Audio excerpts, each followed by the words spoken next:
ఏవండోయ్! Evening snacks కింద పిల్లలకి ఏం చేయాలని ఆలోచిస్తున్నారా? హెల్తీగానా? ఒక్కసారి ఇలా ట్రై చేయండి. పిల్లలు నిజంగా చాలా ఇష్టంగా తింటారు.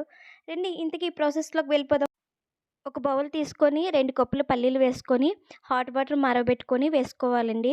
ఒక 2, 3 గంటలు నానబెట్టుకుంటే సరిపోతుంది. ఖచ్చితంగా ఒక 2, 3 గంటలు నానబెట్టుకోవాలండి. ఇలా నానబెట్టుకున్న దాన్ని 2, 3 సార్లు బాగా వాష్ చేసుకోవాలి. నేను వీడియోలో చూపిస్తున్నట్టుగాన.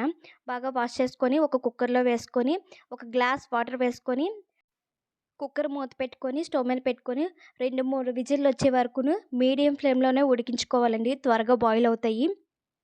ఖచ్చితంగా ఒక 2, 3 విజిల్లు వచ్చాక ఆవిరిపోయే వరకు వెయిట్ చేసి వాటర్ అంతా వడకెట్టేసుకొని ఒక బౌల్‌లోకి తీసుకోవాలి. తర్వాత ఆనియన్స్ చిన్న చిన్న పీసెస్ కింద కట్ చేసుకొని వేసుకోవాలి. తర్వాత టమాటోలు వేసుకోవాలి. టమాటోలు వేసుకున్న తర్వాత క్యారెట్ తురుము కూడాను తరుముకొని 2 పచ్చిమిరపకాయలు తీసుకొని చిన్న చిన్న పీసెస్ కింద కట్ చేసుకొని వేసుకోవాలి. మామిడికాయ కూడా చిన్న చిన్న పీసెస్ కింద కట్ చేసుకొని వేసుకోవాలి.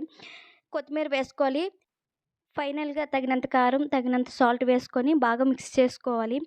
అంతేనండి. ఎంతో సింపుల్‌గా తయారండి. పైన గార్నిష్ కోసం ఆనియన్స్, క్యారెట్ తురుము, మామిడికాయ తురుము వేసుకొని, ఫైనల్‌గా కొత్తిమీర చల్లుకొని ఎంతో టేస్టీ టేస్టీ పల్లీ చాట్ రెడీ అండి.